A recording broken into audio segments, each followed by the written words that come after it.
Saw the reviews. I haven't seen the movie, but it's called This Is the End. And premieres June 12th. One of the stars is Seth Rogen. He joins us. Now, apparently, you attend a party at James Franco's house, and you play yourself. And then all of a sudden, there's an apocalypse. I think the hardest part when somebody says, be yourself. So how do you take any kind of advice, direction, when somebody says, oh, just be yourself, Seth? Well, I was the director, so it was a little it was easy for me to do it. Okay. We really worked with the actors to come up with kind of versions of themselves that they were comfortable playing, and a lot of them play pretty warped, disturbed versions of themselves that are actually nothing like, themselves, I hope. We just want to do what was most entertaining. So people kind of either play into how you would expect them to be or against how you would expect them to be. But no one's really playing, themselves as they are, Who is the funniest guy off screen? Who's the funniest guy off screen? That's hard to say. Jonah Hill's pretty damn funny. That guy is incredibly quick and really makes me laugh. Danny McBride, they're all pretty funny. McBride's really funny too. He's one of those guys. Everything he says, I find funny. As a director, though, what is said off camera? Do you try to incorporate that on camera? Sometimes, if it's really funny, yeah. I mean, if someone stumbles into like a funny area off camera, then we'll ask them to bring it up on camera sometimes. Definitely. We always are looking for ways to kind of make it more real and organic. So we'll include real stuff a lot. If I said you could be leading man in a serious movie, or you could be the comedic actor in a movie and you steal that movie, what would you rather be? Leading man or the guy who comes in and steals the comedy? I would generally just rather do comedy in general, so I would say comedy. Being in a serious movie isn't nearly as fun as making a comedy, and I honestly don't think it's as creatively challenging in a lot of ways either, so I prefer comedy. But how tough? Comedy is supposed to be the toughest thing, right? Yeah, I think it is. But for a comedian, is comedy that difficult as opposed to trying to be a leading man? I don't know. I mean, anytime you're not trying to be funny, it's easier than when you're trying to be funny to be.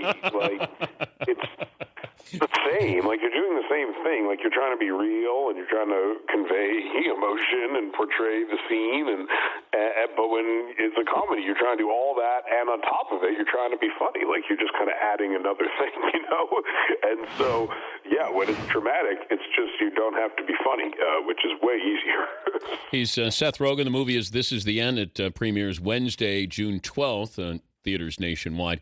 Movie that you passed on, that you look back and go, damn. Man, that's a good question. I don't know. There hasn't been that many. People don't ask me to be in that many movies. I'll be totally honest. Come on, there has to be one, Seth, where you went, dang, that was better than I thought it was. I actually never ultimately saw it, but they asked me to be in Ted, and it did really well. And so that part of me is stung by that, but I don't care that much. Wait, were you just going to be in it or be the lead? I was going to be the guy, maybe. They were talking about it. Ouch. That made a whole lot of money, Seth. It did make a lot of money, but it's okay. I made my own movie instead. What was it like being around Sandler when you have a funny guy who's not being funny necessarily in a movie? Well, the thing is, off camera, he's super funny. Like, like when you're talking to him, he's like one of the funniest guys ever. So it was really, he's a great actor. It was actually really impressive to see what he did. I don't think he gets, he's not, I don't think he's really trying to be a great actor in everything he's in, but I think that, I don't like when he's really wants to be, he's like an amazing actor. And just like one of the funniest dudes ever. Like, that was kind of the most fun part of making that movie, is like between takes he would just joke around and tell like disgusting jokes and filthy stories, and that was very fun to hear. Yeah, funny people. I also thought about this. We've had Will Ferrell on numerous times. Anchorman: The Legend of Ron Burgundy. So you're Scotty the cameraman in that. Yes. Okay, are you in the sequel with I'm Anchorman? not in the sequel, which was very disappointing to me. We were filming a movie at the same time they were filming that movie, and I just couldn't go reprise my role. How do you? Sad. But how do you reach out? How do you drop a hint to your friends about? Oh, I'm very explicit. I just emailed them and said, like, if I could be the cameraman and get him the sequel, I would love to do it. I'm shameless when it comes to that. There's a scene in the movie around a damaged magazine. Danny McBride and James Franco, and can you explain that scene?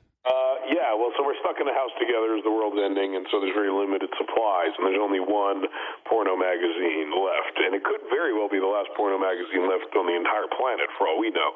And there's a scene where Franco's discovered that Danny has soiled the magazine, I guess you would say, and they've kind of had tension throughout the movie, and this is like the peak of them hating each other, and they have kind of like a like the most passionate argument you could ever have, literally ever in life, about why he messed up Danny's magazine or Franco's magazine. If you could redo like Brokeback Mountain 2, yes. Who's your co-star? If I would put you in there, probably James Franco. Why not? Is he too handsome though? I mean, that's eye candy for you. It's true, but he's my type. Got a big brain. You could. All right, fair. Jonah Hill, no way. I don't know. Maybe. You guys would be laughing too much. In a relationship, you need one. Well, you have to have the bear, and then you have to have the fawn there, or something like exactly. that. Exactly. Franco's the fawn. Well, good luck with the movie. As always, good to talk to you, and thanks for joining us. Thank you, sir. All right, Seth Rogen. That was sort of an odd closing there. Fritzy, tell him I'm sorry that I just ended that in a... He had just told a funny story, and then all of a sudden I go, hey, well, thank you. Darn it. Yeah. Boy. I disagree. You left him laughing. No, because I think it was sort of a nervous laughter, like, oh, wow, that was awkward. I just gave my heart here, and you told you I loved you, and you gave me a pen. All right.